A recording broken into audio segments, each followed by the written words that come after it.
When we think of the Persian Empire, our minds usually jump to the Greeks, right? We see them as the bad guys in stories like 300. But that whole picture, it's just not right. The Achaemenid Persian Empire wasn't just some other ancient kingdom. It was the world's first true superpower. They literally wrote the book on how to run a massive, multicultural world, and the whole thing was born out of a crisis that almost tore it apart before it even got started. So, picture this. It's 522 BC. The Persian king, Cambyses II, is fresh off his conquest of Egypt, and then he just dies, suddenly, and under, let's say, very mysterious circumstances. Meanwhile, back home, a man claiming to be his brother, Bardia, a brother everyone thought was dead, has grabbed the throne. But here's the thing. Nobody's quite sure if it's really him. Is he an imposter? A puppet for some conspiracy? Or the real deal? It was total chaos. And what's so fascinating is that we have three completely different versions of what happened. You've got the Greek historian Herodotus, who says it was two scheming brothers from the priestly class. Another Greek, Ctesias, says no, it was a guy named Spendatus who was a dead ringer for the prince. And then you have the official story from the guy who actually won the whole contest, Darius the Great. He had his version carved into a giant cliffside, saying a single magus named Gaumata was the imposter. Whatever the truth is, the empire was on the verge of collapse, and Darius, who was just a distant relative of the royal family, had to somehow take power and then convince everyone he deserved it. So that's what we're going to dig into. We'll look at the massive identity crisis the empire was facing, then break down the incredible blueprint Darius created to rule it. We'll see how he turned himself into a brand, how that system got put to the ultimate test against the Greeks, and finally, we'll examine the cracks that eventually brought the whole thing down. Right, so here's the core of the problem for Darius. He just violently overthrew the guy on the throne, and it doesn't really matter if he was an imposter or not. Now, Darius has a huge problem. How in the world do you unite a fractured, sprawling empire when everyone probably sees you as the one who stole the crown? How do you create loyalty when you came to power through bloodshed and chaos? Well, his answer was to build a machine, a brilliant one. See, he wasn't just interested in conquering places, he wanted to manage them effectively. So he created this incredibly detailed imperial blueprint, a whole system of administration, infrastructure, and economics that was so good it would become the model for empires for centuries to come. And just take a look at the sheer scale of what he was dealing with. This empire stretched from modern-day Libya all the way to the Indus River in Pakistan.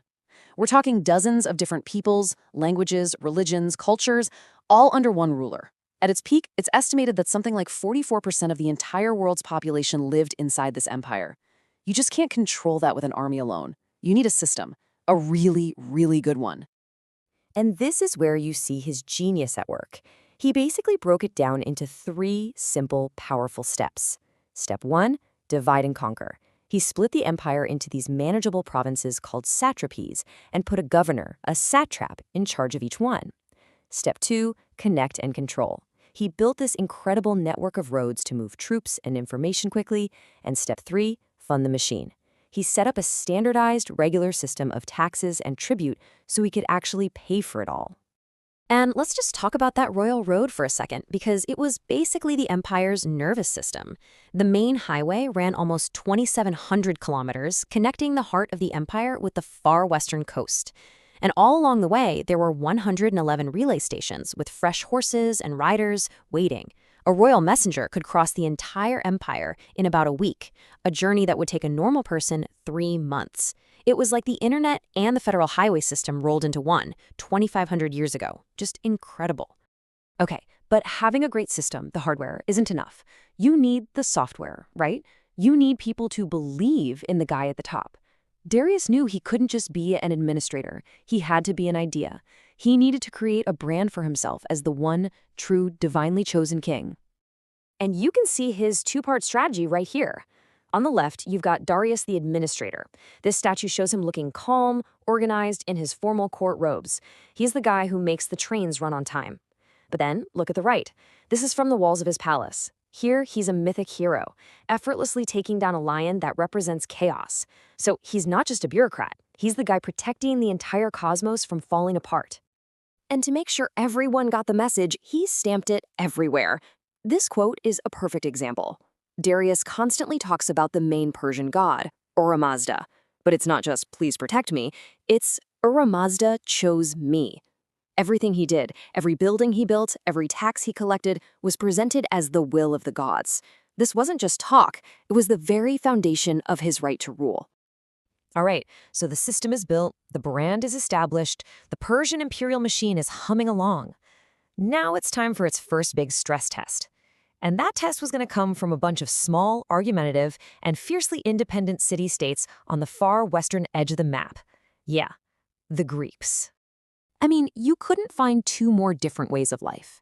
On one side, you have this massive, centralized empire with a professional army ruling over tons of different ethnic groups, all loyal to one divine king. And on the other, you've got these little, independent city-states with armies made of their own citizens who valued their freedom more than anything. It was a total clash of civilizations just waiting to happen. And it all kicked off when the Greek cities in Ionia, which were already part of the Persian Empire, decided to revolt. And Athens sent ships to help them out. The Persian machine did exactly what it was designed to do. The revolt was crushed, brutally. But Darius wasn't satisfied. He wanted to punish Athens for meddling. That led to the Battle of Marathon, and a completely shocking defeat for the Persians. It was a real wake-up call that showed that even this mighty empire had its limits. Now, Marathon was a big deal, but it wasn't a fatal blow. The Persian Empire was going to be around for another century and a half, but that battle, it exposed some vulnerabilities.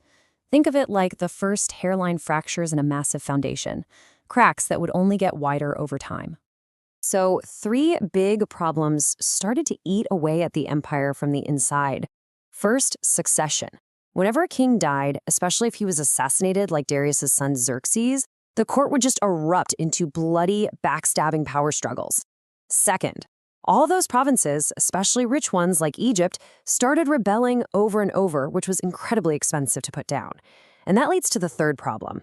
When the system of administration and the brand of the king weren't enough, the only tool left in the toolbox was pure, overwhelming, brutal force. And just to give you an idea of the kind of force we're talking about, in the 4th century BC, King Artaxerxes III led an army of 330,000 men, not against another empire, against one single rebellious city, Sidon. And the result? The city was burned to the ground. An estimated 40,000 of its own people died in the fire. The elegant blueprint for ruling had been replaced by a simple, terrifying policy of destruction. Well, this endless cycle of court intrigue, rebellion, and brutal crackdowns, it takes a toll. The empire was weakened, exhausted. So when a brand new, highly disciplined military machine led by a tactical genius showed up from the west, the whole thing just crumbled. Between 334 and 330 BC, Alexander the Great conquered it all. But that brings us to a really interesting final question. We remember Alexander as the great conqueror, the man who destroyed the Persian Empire. But what did he do after he won? He started wearing Persian clothes. He married Persian noblewomen. He kept the whole satrapy system of provinces. He even started demanding that people worship him like a Persian god king. So it makes you wonder, did Alexander really destroy the Persian Empire? Or did he just take over the brilliant blueprint for ruling the world that Darius had created 2 centuries earlier and put his own name on it?